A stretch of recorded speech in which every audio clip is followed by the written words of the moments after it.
Hello students आपण समस्त को मोर यूट्यूब चैनल को स्वागत करुच्ची। स्वाधीनता दिवस उपलक्षे एक सुंदर भाषणटी नहीं आसी जार विषय वस्तु होउछि सोनार भारत आमर लक्ष्य। तेबे चलंतु भिडियोटी को आरंभ करिनबा।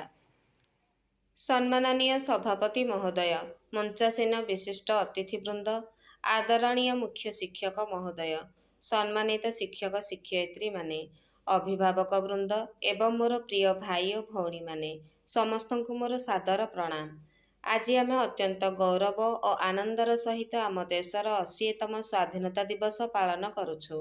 एही पवित्र दिवस आमको सही असंख्य वीर संतानक कथा मने पकाई दिए जो माने निज जीवन को हसी हसी देश पाई बलिदान देइथिले। सेमानकर अपरिसीम त्याग, साहस एवं देशप्रेम पाई आज आमे स्वाधीन भारतर नागरिक भावे गर्वर सह बंचुछु। 15 अगस्ट केवल एक तारीख नुहे, यह आमर गौरव, आत्मसम्मान, त्याग, संघर्ष और विजयर प्रतीक। एही दिन आमको स्मरण कराए जे स्वाधीनता लक्ष लक्ष वीर संतानक रक्त, अश्रु और बलिदान रे अर्जित होईछि। सेही अमर वीर मानकु आज आमे कृतज्ञतार सह शत शत प्रणाम जनाउछु। ब्रिटिश शासन रे दीर्घ 2 शताब्दी धरी आम देश अनेक अत्याचार सही आसीथिला, किंतु भारतवासी केबे भी स्वाधीनतार स्वप्न को छाड़ी नथिले।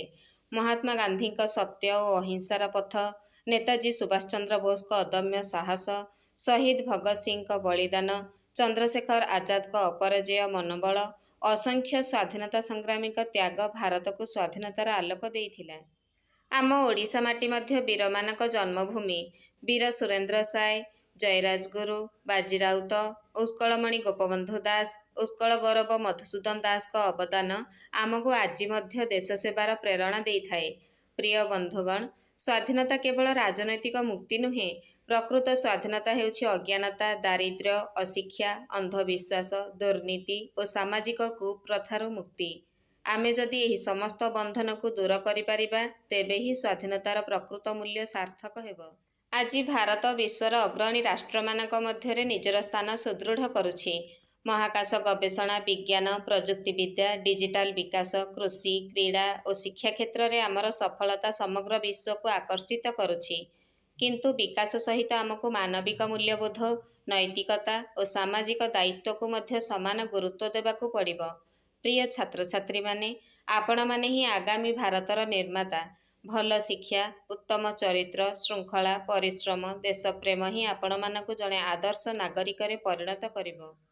आजि ठारू आमे समयर सदुपयोग करिबा, गछ लगाइबा, परिवेश को सुरक्षा करिबा, स्वच्छता रक्षा करिबा और डिजिटल माध्यमर सदुपयोग करिबार संकल्प नेबा। आमर संविधान आमको समानता, स्वाधीनता, न्याय और भ्रातृत्वर वार्ता देइछि। तेणु धर्म, जाति, भाषा किंबा प्रांतर नामरे विभाजित न होई आमे समस्ते भारतीय परिचय को सर्वोपरि रखिबा उचित। विविधतार एकता ही भारतर सबुठारु बड़ शक्ति।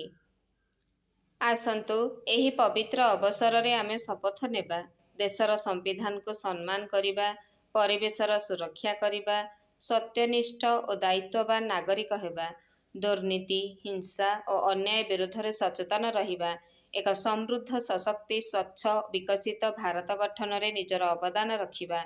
शेषरे मु पुणी थरे आमर समस्त अमर शहीद मानकु विनम्र श्रद्धांजलि जनाउछि।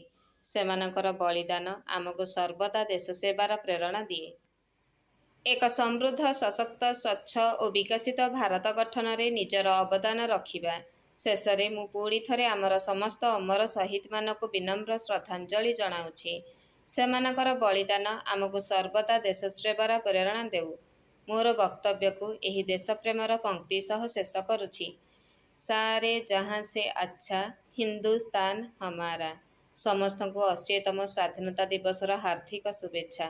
वंदे मातरम। जय हिंद, जय भारत।